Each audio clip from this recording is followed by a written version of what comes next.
Hey guys, it's Gracie from The Rooted Heart, and this is your first time joining me. It's a really good video to start on because I'm going to talk about my plan for getting my forever homestead. So if you are interested in watching somebody go from zero to homestead and join my journey with me, go ahead and hit subscribe. But today we're going to talk about what I'm going to be doing in the next 4 years before I actually have that land and can start that process. So I kind of view the next 4 years as building the foundation of my forever homestead. And that's going to happen in a number of ways. I want to increase my knowledge, I want to prepare my finances, and I'm going to plan first steps. These are all really crucial because if I just buy land and I don't have knowledge and I didn't do my finances right and I don't have a plan, what I will have is hopefully land still, but if I don't do my finances right, then not even that. And then just a whole lot of nothing. I know that I will not be able to go from purchase to 5 types of animals and 20 crops and a full-fledged fleet of honeybees and things like that. So that's why taking all these steps, it will help me decide what's best to do first, what's the best way to prepare for that, and kind of prioritize what I want. So to start with, let's look at the increased knowledge. For me, this feels like the most fun part of it. I will get to learn about animals, how to take care of different livestock, and how to make their lives as pleasant as possible, as well as incorporating them into my little ecosystem I'm hoping to grow. So animals will be a big thing I'm learning about. My focus will not only be on like livestock animals, so pigs and cows and all that stuff, but also the insects and animals that live naturally in this environment. What are good bugs for me to see on my land? What are not good? What are things that will help my animals? I saw somebody show me how, not show me, but I saw a video of someone who would catch flies and then use them as chicken feed. So that sort of balanced ecosystem thing. I will also need to learn about plants and crops.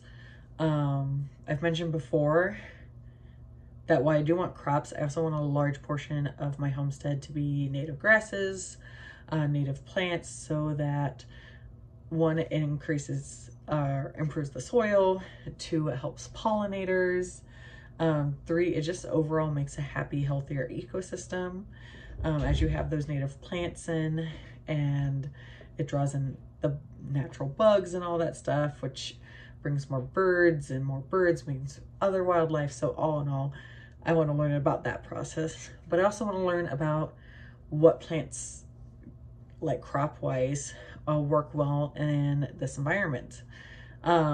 What to do so that I can use those plants year-round. I do live in a state that has a very, very cold winter. And along with that, are there ways that I can still grow in winter, like greenhouses, things like that. So I have all that knowledge base to consider too. I need to learn about income streams, both on the beforehand and on the outside hand. A big reason for having this homestead is I do want to pet cute animals and do want to grow my own food. But for this to be a realistic plan for me and my family, we have to know how the homestead could also help us sustain it. So what are ways that our homestead can help us bring in income, and so that we can take care of the animals and the crops and all of that. And then upkeep.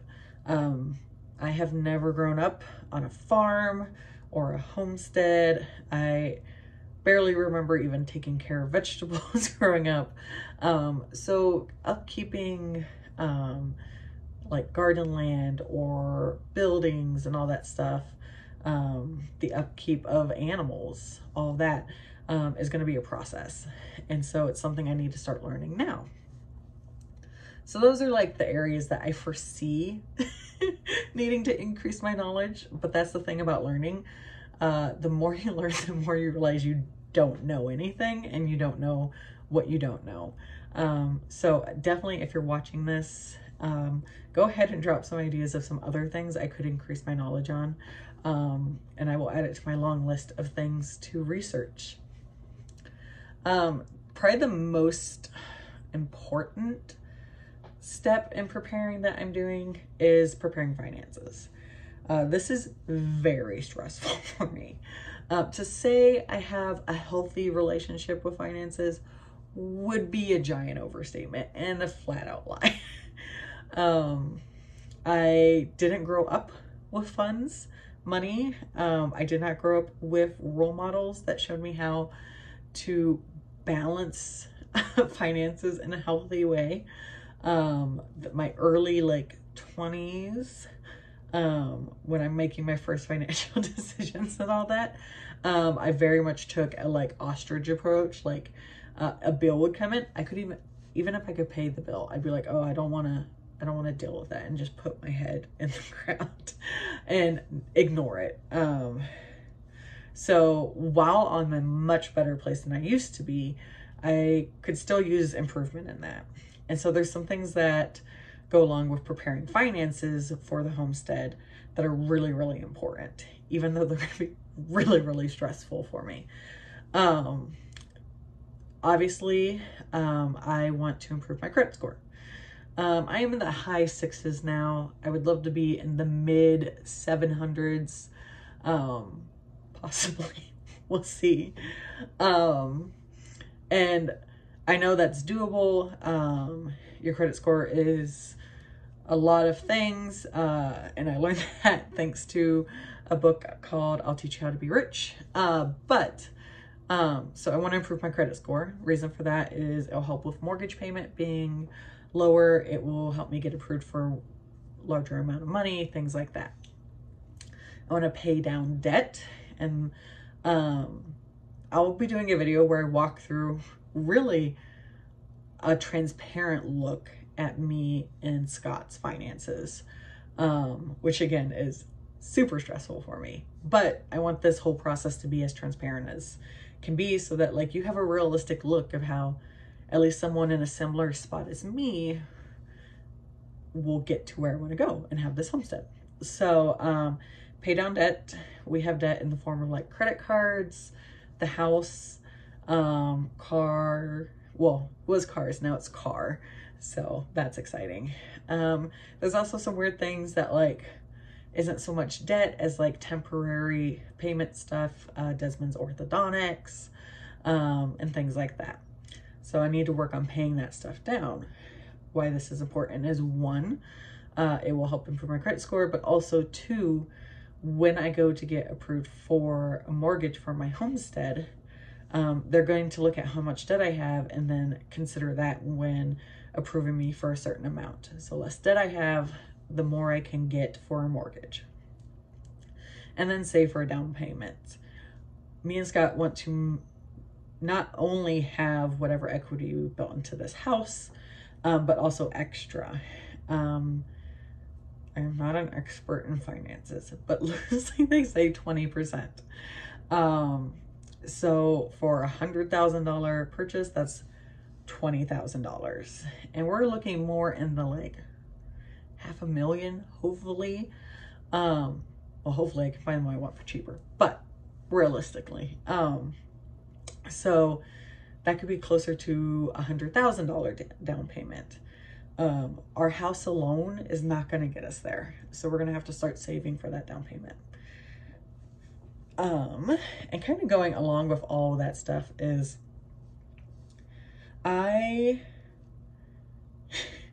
there's so much I can cut down, but there's an almost infinite amount more I can make.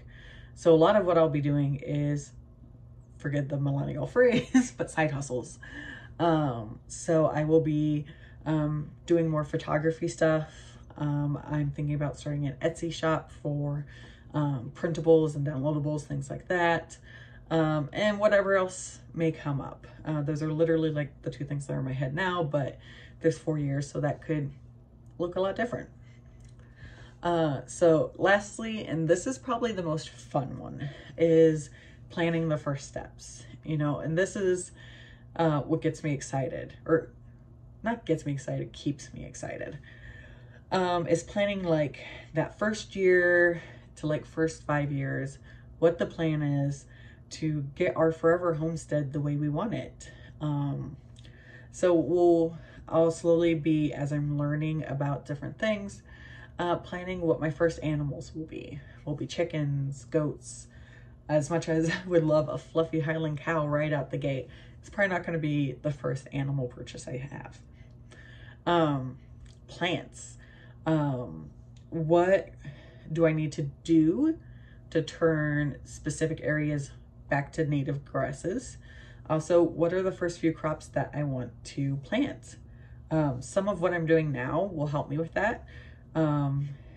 As you guys have seen, I've planted tomatoes and potatoes and all that stuff. So what are these things that I have experience planting, I know will do well given this environment, and which ones maybe will create profit, and what will help me take care of my family. And then also land needs. I can't just buy any piece of land and guarantee it's going to be everything I want it to be if I haven't thought through what I want to do with the land. So when I first started this process about a year ago and thinking about like, oh, I want a homestead, I mainly wanted a wooded area with a pond. I knew it wasn't going to be completely wooded because it's Iowa and you're not going to get that. But I wanted neat places for my dogs to go. I still want woods. I still want a pond. But now I also know that I want grazed land for animals, and not necessarily cropland, because I'm not going to be like a huge farm or anything. This is a little homestead, but an area where I can start that growth garden area. So yeah, planning those lands needs, which means I get to do the fun white middle-aged thing and go in Zillow and see what type of land is out there now, what I like about the different pieces, and what I can do with them. So yeah, that's it. That is the plan for the forever homestead, or rather the plan for getting to the forever homestead. I need to plan for steps. I need to prepare finances, and I need to increase my knowledge. So if you are excited to walk that journey with me, and I hope you are, go ahead and subscribe below. And if you liked this video, go ahead and boop the like button, and I'll see you around next time.